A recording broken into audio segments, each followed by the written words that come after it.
PMC ప్రేక్షకులందరికీ నేనింతే కార్యక్రమానికి స్వాగతం. ఈరోజు సరికొత్త కొటేషన్స్తో మనకి ఎక్స్ప్లెనేషన్ ఇవ్వడానికి మన ముందున్నారు ప్రకృతి ఉమామహేష్ గారు. వారితో మరిన్ని వివరాలు మాట్లాడుకుందాం. నమస్తే సార్. నమస్తే విమల గారు. సార్, నాకు చాలా హ్యాపీగా ఉంది సార్. అంటే ఒకానొక టైంలో మీ కొటేషన్స్ చూసి నేను కూడా అనుకున్నాను సార్, ఎవరైతేను ఉమామహేష్ గారా, పెన్ను పేపర్ ఉంటే చాలా ఎన్నైనా రాసేయచ్చు, ఏమైనా రాసేసి పడేస్తే పని అయిపోతుంది అనుకుంటున్నాడేమో. అది ఆచరిస్తే తెలుస్తుంది అది ఎంత బాధగా ఉంటుంది అనేది. అంత సింపుల్గా చెప్పేస్తారా అని అనేసి అనుకున్నాను సార్. కానీ ఈరోజు నాకు కొన్ని మీలో చూసినప్పుడు సార్ నాకు అనిపించింది, ఓకే రాయడమే కాదు సార్ పాటిస్తారు, అదే ఏవైతే చేస్తున్నారో అవే రాస్తున్నారు అనేది నేను మిమ్మల్ని దగ్గర నుంచి చూశాను సార్. బేసిక్గా నేను కవిని కాదు రాయడానికి, పంచుకుంటున్నాను. చాలామంది భావుకత అంటే భావాలన్నీ ఇలా కవుల్లాగా రాస్తుంటారు. అవి ఎన్నైనా రాయొచ్చు, ఎవరైనా రాయొచ్చు. రాయడం ఎల్కేజీలోనే మొదలుపెట్టచ్చు. ఏ అనుభవం లేకపోయినా, ఏమీ తెలియకపోయినా, ఏమీ అర్థం కాకపోయినా జస్ట్ పదాలు అక్కడ నుండి ఇక్కడ నుంచి వేరుకొని రాసేయచ్చు. రాయడం ఎవరికైనా అవుతుంది. అది కవిత్వం. ఇది జ్ఞానం. ఇది జ్ఞానం, అనుభవ జ్ఞానాన్ని పంచుకోవడం. కవిత్వంలో పెద్దగా లోతు ఏమి ఉండదు, కానీ చాలా అద్భుతంగా ఉంటుంది. కవిత్వం అంటే చాలా చూడడానికి, వినడానికి కూడా చాలా వినసొంపుగా ఉంటుంది. అంతే సార్, కవిత్వంలో కంపారిజన్ ఉంటుంది తప్ప మనం అది ఆచరించాలని ఏమి ఉండదు సార్. అందులో ఏమి టఫ్నెస్ ఉండదు కవిత్వంలో, ఇంకా ఈజీగా ఉంటుంది కవిత్వం. యోగులు జ్ఞానులు చెప్పే సత్యాలు కొంచెం టఫ్గా ఉంటాయి, చాలా గట్టిగా ఉంటాయి సార్, కష్టంగా ఉంటాయి, ఇబ్బందికరంగా అనిపిస్తుంది. ఊరికేముంది చెప్పడం ఏముంది అని అనిపిస్తుంది. కవులది చాలా హార్ట్ఫుల్గా ఉంటుంది. ఇది హార్ట్ బ్రేక్ చేసే విధంగా ఉంటుంది. సత్యం ఎప్పుడు హార్ట్ బ్రేక్ చేస్తుంది. హార్ట్ని అలా ఉల్లాసంగా ఉత్సాహంగా ఉంచడానికి కాదు, ఇది ఉన్న హార్ట్ని బ్రేక్ చేసేసి సత్యం వైపు, అసలైన నిజమైన జీవితం వైపు నడిపించడానికి ఇదంతా. ఈరోజు కొటేషన్తో ముందుకు వెళ్దాం సార్. పదవుల గురించి పరితపించేవాడు అల్పుడు, పరివర్తన గురించి పరితపించేవాడు ఉత్తముడు అవుతాడు ఈ జీవన ప్రయాణంలో. పదవుల గురించి పరితపించే వాళ్ళు అల్పుడు ఎలా అవుతారు సార్? అంటే ఇప్పుడు నేను ఒక డాక్టర్ అవ్వాలనుకుంటున్నా, ఒక పోలీస్ అవ్వాలనుకుంటున్నా, అవంటే అల్పుల్లో సార్ మేము? అందులో డౌట్ ఏం లేదు సార్, అంత గట్టిగా చెప్పద్దు సార్. అది ఉద్యోగం ఓకే, ఉద్యోగంలో మళ్ళీ నెక్స్ట్ పదవి కావాలి. ఈ పదవి లేకపోతే నన్ను ఎవరు గౌరవించడు. సరే, పదవి ఎన్ని రోజులు ఉంటుంది? ఒక టైం పీరియడ్ ఉంటుంది సార్ దానికి. ఉదాహరణకి ఐఏఎస్ అయ్యారు, మరి ఒక కలెక్టర్ అయిపోయారు. ఎప్పటివరకు కలెక్టర్గా ఉంటారు? గ్యారంటీ లేదు. మధ్యలోనే వెళ్ళిపోవచ్చు, మ్యాక్సిమం రిటైర్మెంట్ వరకు. ఆ తర్వాత దారిలో పోతే మిమ్మల్ని ఎవరు గౌరవించరు. బాగా గమనిస్తే పెద్ద పెద్ద పదవుల్లో ఉండి రిటైర్ అయిపోయిన తర్వాత చాలామంది వెంటనే చాలా త్వరగా బాడీ వెకేట్ చేస్తుంటారు. ఎందుకంటే అంత పెద్ద పదవిలో ఉండి, అంత హోదాలు అనుభవించి, అన్ని గౌరవాలు అనుభవించి రిటైర్ అయిన తర్వాత పక్కకి వెళ్తే అదే ఆఫీస్లో చీమ కూడా పలకరించదు, పక్క కూర్చోండి అంటారు.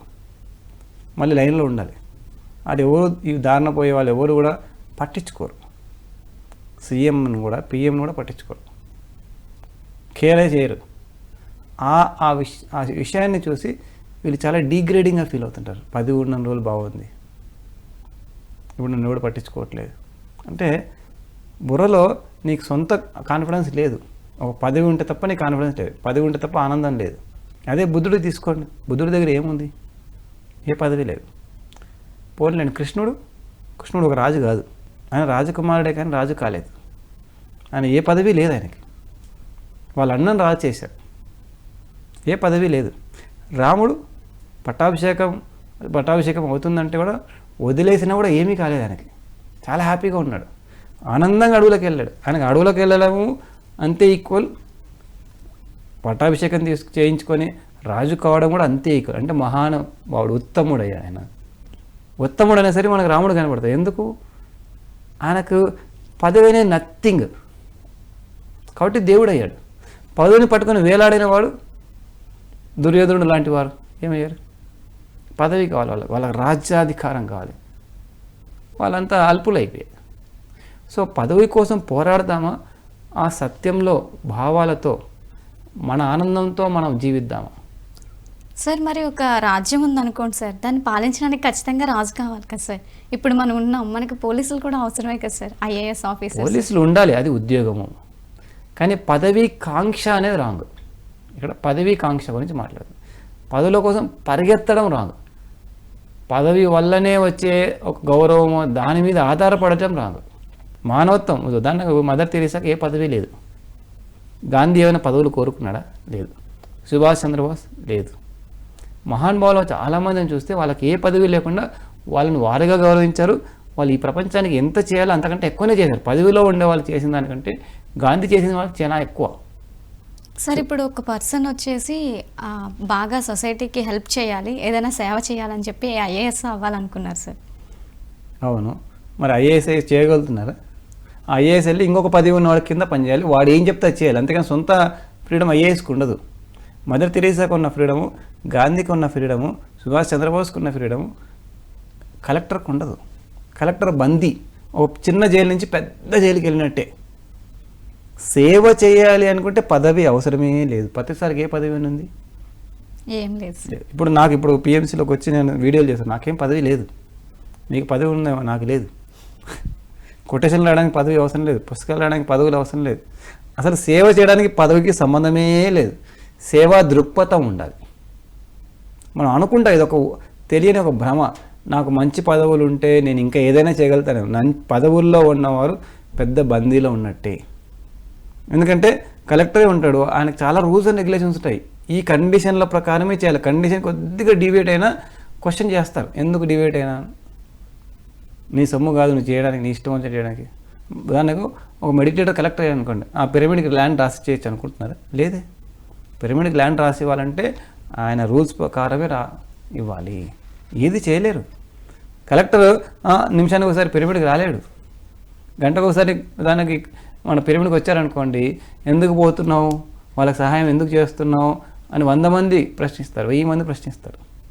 అదే నా అలాంటి సాధారణ మనిషి పోయాడు అనుకోండి, ఎవరు అడిగేవాడు లేడు. మరి పరివర్తన గురించి తప్పించడం అంటే ఏంటి సార్? పరివర్తన అంటే ఇదే, ఆధ్యాత్మిక జ్ఞానాన్ని పెంచుకొని దాన్ని పాటించి ఒక రాముడిలాగా తయారు కావడం, ఒక బుద్ధుడిలాగా తయారు కావడం పరివర్తన. బుద్ధుడు అంతకుముందు మామూలు రాజకుమారుడు. ఆయన సాధన చేసి చేసి చేసి తపస్సు చేసి ధ్యానం చేసి జ్ఞానోదయం చేసి అంటే పరివర్తన చెంది, అంటే మారిపోయాడు. అంతకుముందు వ్యక్తి వేరు, ఆ తర్వాత జ్ఞానోదయం వచ్చిన తర్వాత బుద్ధుడు వేరు. అంతకుముందు రమణ మహర్షి వేరు, ఆ తర్వాత రమణ మహర్షి వేరు.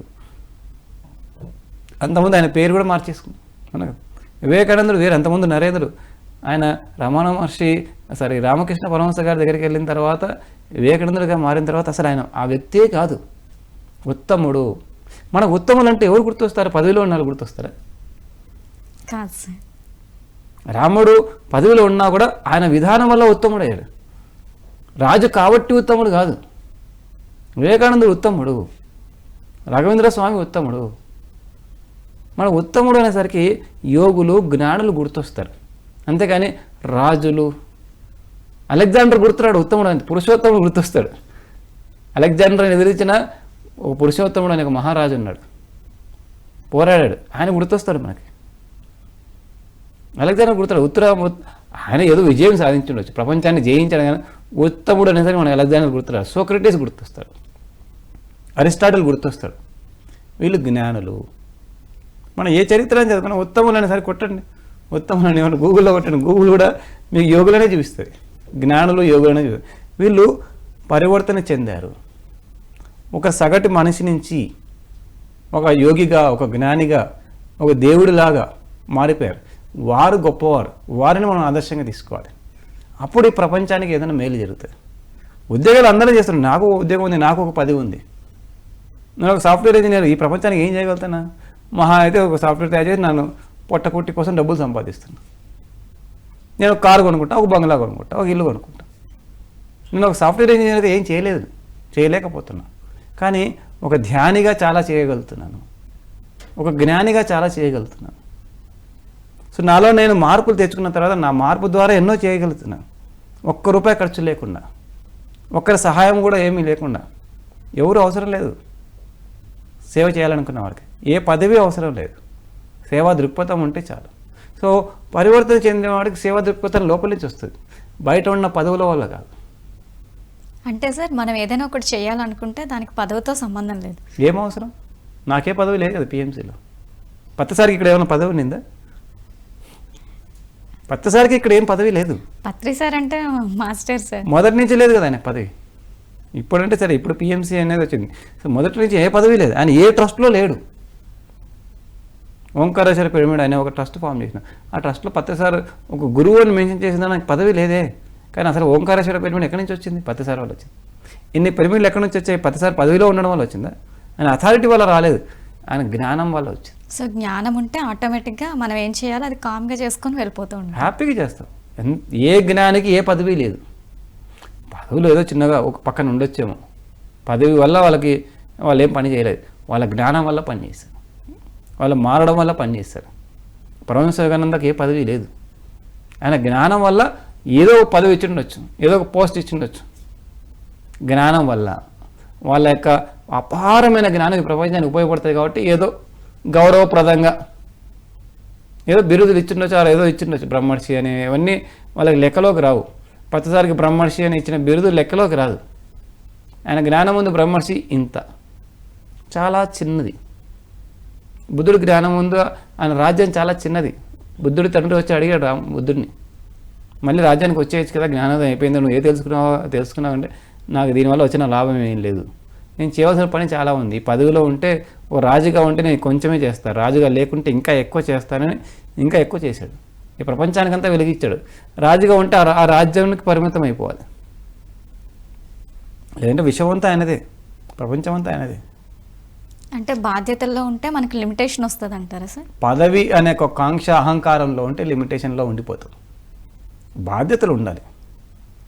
పదవి అనే ఒక ఈగో, అది ఈగో బేస్డ్ ఐడియా. పదవి లేకపోతే మనం లేము, పదవి ఉంటేనే గౌరవిస్తారు, పదవి డబ్బులు ఉంటే గౌరవం, ఇదంతా ఈగో బేస్డ్ ఐడియాలజీ, సోషల్స్ నుంచి వచ్చే సొసైటీ నుంచి వచ్చిన ఐడియాలజీ. ఒక జ్ఞాని ఏ పదవికి సంబంధం లేకుండా ఏమైనా చేస్తాడు, ఆయన ఏం చేయాలనుకున్నా అది చేసుకుంటూ వెళ్తాడు. ఓకే సార్, బాగుంది సార్. అంటే నిజంగానే మనం ఏదైనా చేయాలనుకుంటే దానికి పదవులతో కానీ, ఎవరి మెప్పులతో కానీ, ఎవరి పర్మిషన్తో కానీ అసలు ఎటువంటి సంబంధం ఉండదు. మనం ఏం చేయాలనుకుంటున్నా అది కామ్గా చేసుకొని వెళ్ళిపోతాం, అంతే చేసుకుంటూ పోతాం. ఈరోజు ఇంత చేస్తాం, దాన్ని ఒక చిన్న విత్తనం నాటుతాం, దాని నుంచి మొక్క వస్తుంది, ఆ తర్వాత పెద్ద చెట్టు అవుతుంది. ఒకటే రోజు మొత్తం చేయలేకపోవచ్చు, కానీ మొదలు పెడతాం. మొదలుపెట్టే శ్రద్ధతో చేయగలిగితే ఒక్కొక్క అడుగు వేస్తే ఎన్నైనా చేయగలుగుతాం. సరే, క్వశ్చన్ ఎలా ఉన్నా సరే మీరు చాలా సింపుల్గా చెప్తున్నారు సార్, కానీ అది తీసుకోవడం కొంచెం కష్టంగా ఉంటుంది కదా సార్? కష్టంగా ఉంటే మరి అది ఎవరు ప్రాబ్లం? మీ ప్రాబ్లం. ఇప్పుడు స్కూల్కి వెళ్ళేటప్పుడు కష్టం లేదా మీకు? చిన్నప్పుడు డ్యాన్స్ చేసుకుంటూ స్కూల్కి వెళ్ళిపోయారు అంతా, ఎవరు వెళ్ళరు. లేదు సార్, ఒక ఏబిసిడీలు నేర్చుకోవడానికే మనకు చాలా కష్టంగా ఉంది. అలాంటిది ఒక ఆత్మజ్ఞానము బుర్ర ఒప్పుకోదు. మన పిల్లలుగా ఉన్నప్పుడు బలవంతంగా ఇప్పటికీ కాలేజీకి వెళ్ళాలంటే, డిగ్రీ వాళ్ళకు కూడా, ఇంజనీరింగ్ చదువుతున్న వాళ్ళకి, పిహెచ్డీ వాళ్ళకి కూడా కాలేజీకి వెళ్ళాలంటే భయం, బాధ, ఇష్టం. ఈ బుర్రకి జ్ఞానం అంటే ఇష్టం ఉండదు, కష్టమే. ఈ బుర్రకి ఎప్పుడు ఒప్పుకోద్ది బుర్ర. అది బుర్ర ప్రాబ్లం, సత్యం ప్రాబ్లం కాదు. అయినా తప్పదు, వేరే దారి లేదు. కాబట్టి కాలేజీకి వెళ్తున్నాం, స్కూల్లోకి వెళ్తున్నాం, అవి వేరే దారి లేదు. మనకు ధ్యానం నేర్చుకోవాల్సిందే, జ్ఞానం నేర్చుకోవాల్సిందే. సార్, ఇక్కడ నాకు ఒక డౌట్ ఉంది సార్, మరి మన బుర్రకి అర్థమయ్యేటట్టుగా ఎలా చెప్పాలి సార్? దాని ప్రయత్నం ఇదంతా కూడా దిగి అర్థం చేయించడానికి ప్రయత్నం చేస్తున్నాం. పత్తసారి ఆయన ఎక్కడో హైయెస్ట్ బుద్ధత్వం వచ్చినవారు, ఆయన దిగి సామాన్యమైన మానవుడి లెవెల్కి దిగి బాబు కన్నా అనే ప్రేమతో చెప్పడానికి ప్రయత్నం ఆల్రెడీ ప్రతి గురువు చేస్తున్న ప్రయత్నం అదే.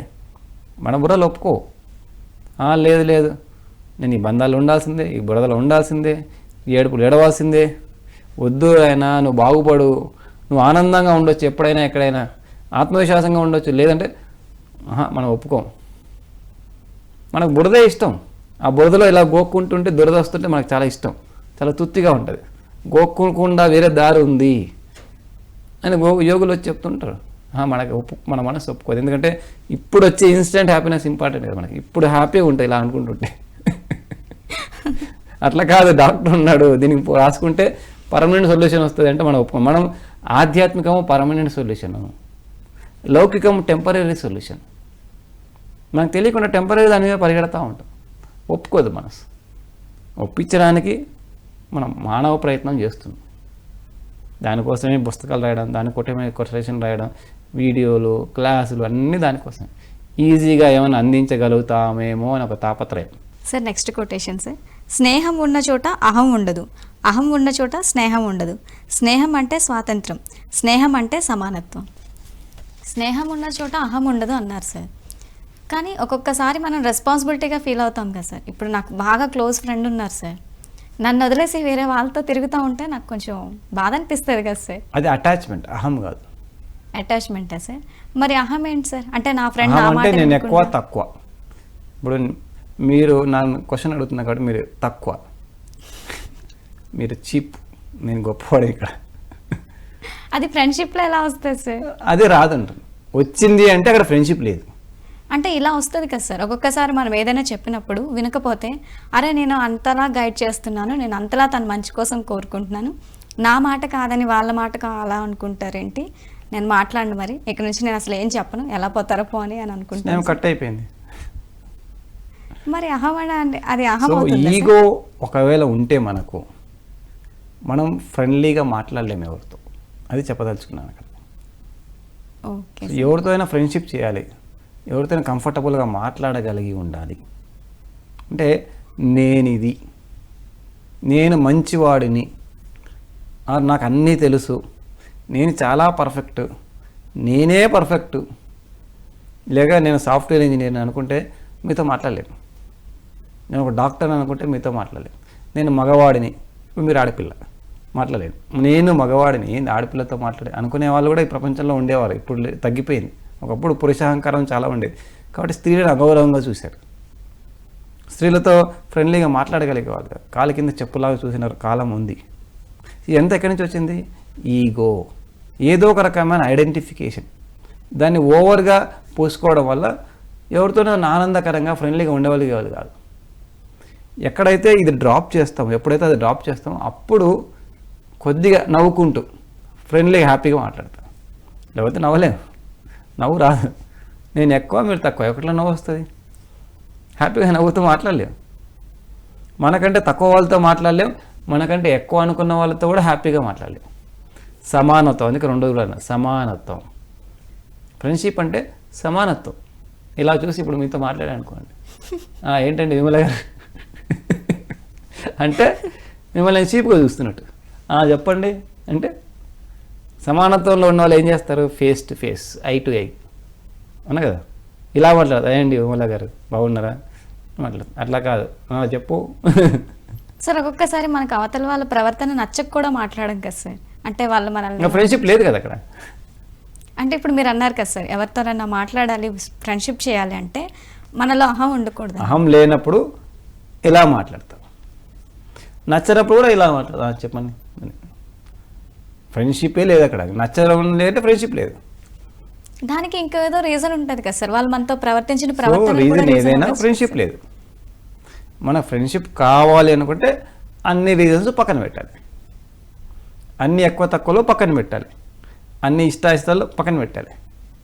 మనకు ఫ్రెండ్షిప్ కావాలా, ఆర్ మనకు ఈగోలు కావాలా, మనకి ఇష్టాయిష్టాలు కావాలా, డిసైడ్ చేసుకోవాలి. అంటే అది కూడా ఈగోనే అంటారా సార్? ఈగో అనేది ఏం లేదు, ఎవరి ఇష్టం వారిది. అది ఇష్టాయిష్టాలు వేరు. ఇక్కడ రకరకాలు ఉన్నాయి. ఒక వ్యక్తితో బంధంలో ఉండడానికి ఎన్నో కారణాలు ఉంటాయి. ఒకటి ఇష్టము, అంటే క్వాలిటీస్ నచ్చుంటాయి కాబట్టి ఓకే మనం ఫ్రెండ్షిప్ చేస్తాం. అయిష్టం అంటే ఫ్రెండ్షిప్ ఉండదు. అలాగే సమానత్వం ఉంటే ఫ్రెండ్షిప్ చేస్తాం, ఈగో ఉంటే ఫ్రెండ్షిప్ చేయలేం.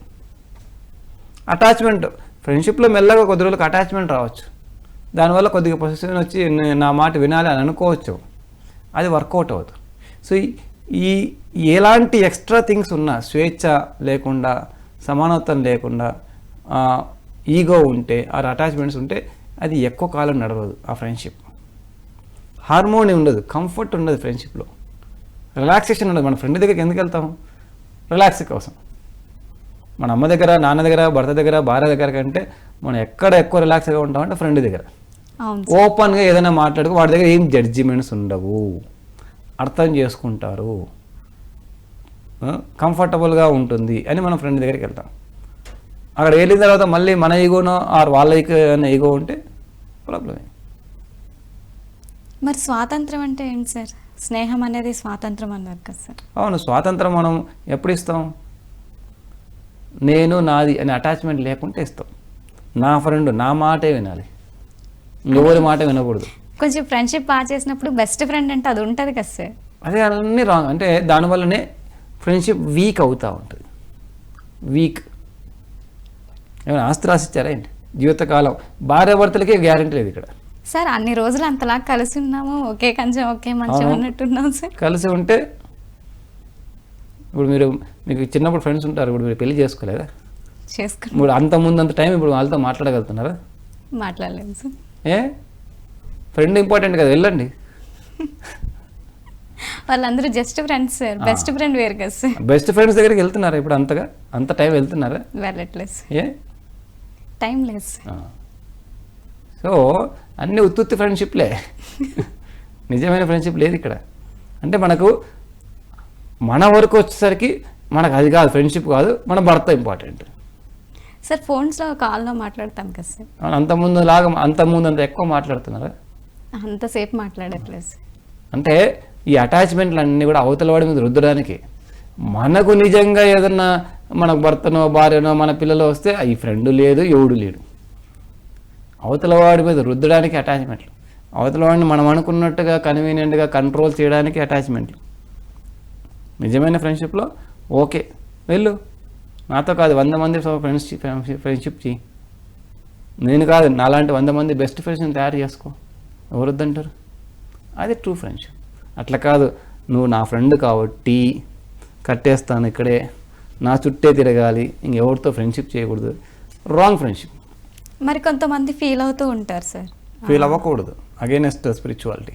అంటే ఫ్రెండ్షిప్లో కొంతమంది ఎలా ఉంటారంటే సార్, ఇది నేను కొంతమందిని చూసి చెప్తున్నాను సార్.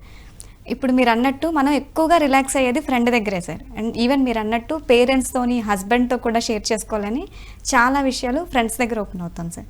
అలా ఓపెన్ అయ్యేటప్పుడు కొంతమంది అంటారు, అరే నేను నీకు ఓపెన్ అవుతున్నానే, నువ్వు నీ లైఫ్లో జరిగిన ఏ విషయమో నాతో చెప్పట్లేదే, నువ్వు నాతో ఎందుకు షేర్ చేసుకోవు, నేను ఏ చిన్న ఈవెంట్ జరిగినా నీకు చెప్తున్నాను కదా అని చెప్పి ఫీల్ అవుతూ ఉంటారు సార్. మరి అదేంటి సార్? ఎవరి ఇష్టం వారిది, ఎవరి కంఫర్ట్ వారిది. కండిషన్ పెడితే అది ఫ్రెండ్షిప్ కూడా కాదు. మళ్ళీ conditional relationship is not equal to friendship. అది ఫ్రెండ్షిప్ కాదా సార్ అయితే? ఎలా ఫ్రెండ్షిప్ అవుతుంది? అగైన్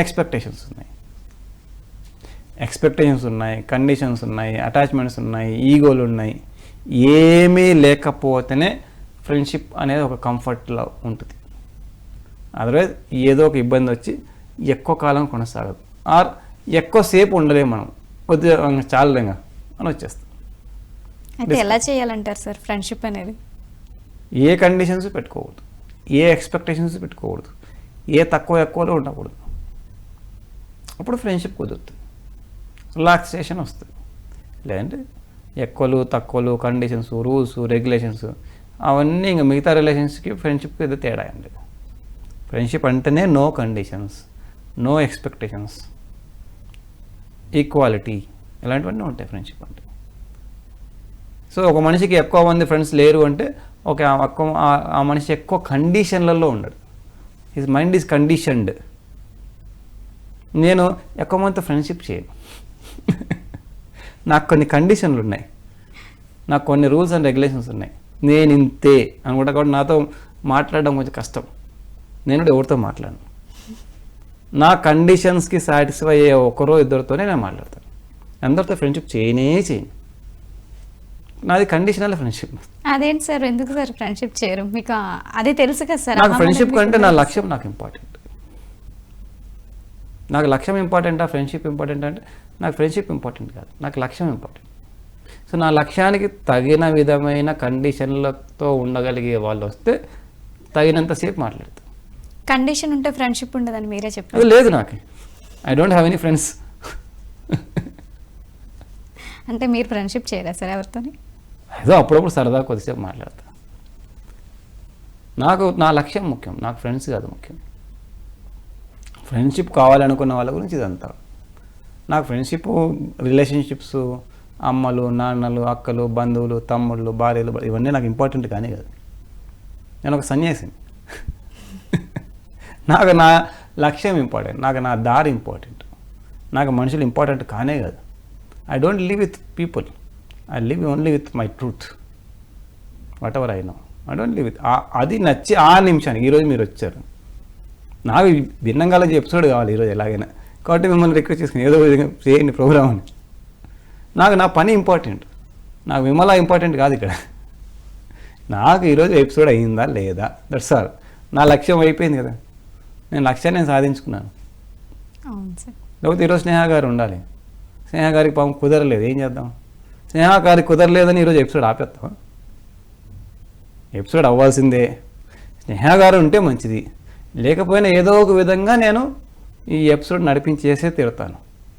అన్లెస్ అదర్వైజ్ పిఎంసీ బిజీగా ఉంటే తప్ప, నేను బిజీగా ఉండో పిఎంసీ బిజీగా ఉంటే తప్ప, నేను ఇంతకంటే వేరే గొప్ప లక్ష్యంలో ఉంటే నేను ఇది పక్కన పెడతాను. నాకు ఇది ప్రథమం, ఇది ఇంపార్టెంట్. సో మీరా, స్నేహ గారా, ఇంకొకరా అనేది okay, that is fine. Okay sir. మరి సమానత్వం అంటే ఏంటి సార్ ఫ్రెండ్షిప్లో? ఎక్కువలు తక్కువలో లేకుండా, ఇప్పుడు నేను మీతో ఫ్రెండ్లీగా మాట్లాడుతున్నాను కదా, మిమ్మల్ని చిన్న చూపు చూడట్లే. కానీ ఈ ఫ్రెండ్షిప్ ఎక్కువ కాలం కొనసాగాలి అంటే నేను మీతో ఫ్రెండ్లీగానే ఉండాలి, అంటే ఈక్వాలిటీలో ఉండాలి. లేకపోతే మీరు నెక్స్ట్ ఎపిసోడ్ చేయలేరు. వద్దు వీడితో ఏదైనా కొడుకు, వీడితో ఈ వీడియో చేయడం కంటే పారిపోవడం వస్తామని పారిపోతాడు. సో సమానత్వం అనేది ఉండడం వల్ల కొంతమంది అట్లీస్ట్ ఆ ఉన్నంతసేపు హ్యాపీగా మాట్లాడుతున్నారు. అది నా దగ్గర ఉంది.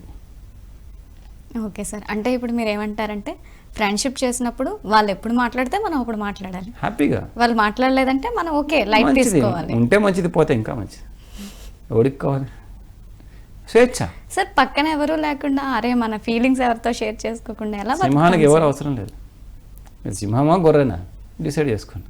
గొర్రెకైతే 10 గొర్రెలు కావాలి, సింహానికి ఎవరు అవసరం లేదు. సింహానికి ఫ్రెండ్షిప్తో సంబంధం లేదు. సింహం సింగిల్గా కూడా హ్యాపీగా ఉంటుంది. ఇంకొక సింహం వస్తే ఆనందపడవచ్చు, అది ఎక్స్ట్రా, అది ఎక్స్ట్రా. మనం ఏదైనా మనకి ఎక్స్ట్రా కావాలి, తప్పనిసరి అయితే మనం బానిసలం అయిపోతాం. ఇంకొక తప్పనిసరి అనుకుంటే అయిపోయింది మన జీవితం బానిసత్వమే. సింహానికి ఏది తప్పనిసరి కాదు, ఎవరు తప్పనిసరి కాదు. పులిలాగా సింహంలాగా జీవించడం నేర్చుకుంటే మనం రాజు అవుతాం, బలంగా తయారు. లేదంటే బానిసలు అయిపోయి కట్టప్ అయిపోతాం. ఓకే సార్, చాలా బాగా చెప్పారు సార్. కానీ కాకపోతే మాకు తీసుకోవడానికి చాలా కష్టంగా ఉంది సార్. కష్టంగా ఉన్నా ఇష్టంగా ఉన్నా తప్పదు. Thank you so much sir, చాలా బాగా చెప్పారు సార్. విన్నారు కదండి, ఫ్రెండ్షిప్లోని మనకి సమానత్వం ఉండాలండి. అంటే మన ఫ్రెండ్స్ ఎప్పుడు మాట్లాడినా మాట్లాడకపోయినా మనకి ఎటువంటి ఎక్స్పెక్టేషన్స్ లేకుండా వాళ్ళని అర్థం చేసుకునే తత్వంతో మనం ముందుకు వెళ్ళిపోతూ ఉండాలి. అలానే ఇవన్నీ విని జీర్ణించుకోవడానికి కొంచెం కష్టంగానే ఉంటుందండి, కానీ మనం ప్రాక్టీస్ చేస్తున్న కొద్దీ ఇవి ఖచ్చితంగా మనం చేయగలుగుతామండి. ఎందుకంటే మేము కూడా సార్ కొటేషన్స్ వింటూ అలా అలా కొంచెం కొంచెం ఆచరణలో పెట్టుకుంటూ వస్తున్నామండి.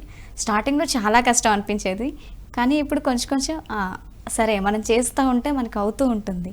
కష్టం అనిపించినా సరే కొద్ది రోజులకి మనకి అది అలవాటు అవుతుందండి. మనకి ఇప్పుడు వేప పండు తినేటప్పుడు ఎలా అయితే చేదుగా ఉంటుందో స్టార్టింగ్లో, తర్వాత అది అలవాటు అయినట్టు సార్ కొటేషన్స్ కూడా అంతేనండి. స్టార్టింగ్ ఎంత కష్టంగా ఉంటాయో తర్వాత మనం ముందుకు వెళ్తున్న కొద్దీ అవి చాలా హాయిగా అనిపిస్తాయండి మనకి. ఇది ఇవాళ నేనింతే అండి. మరొక కార్యక్రమంలో మళ్ళీ కలుసుకుందాం. అంతవరకు సెలవు. So thank you very much. PMC ప్రేక్షకులకి, పిఎంసీ మేనేజ్మెంట్కి, ఎస్పెషల్లీ గురువు గారు ఎక్కడ ఉన్నా స్పెషల్ థ్యాంక్స్.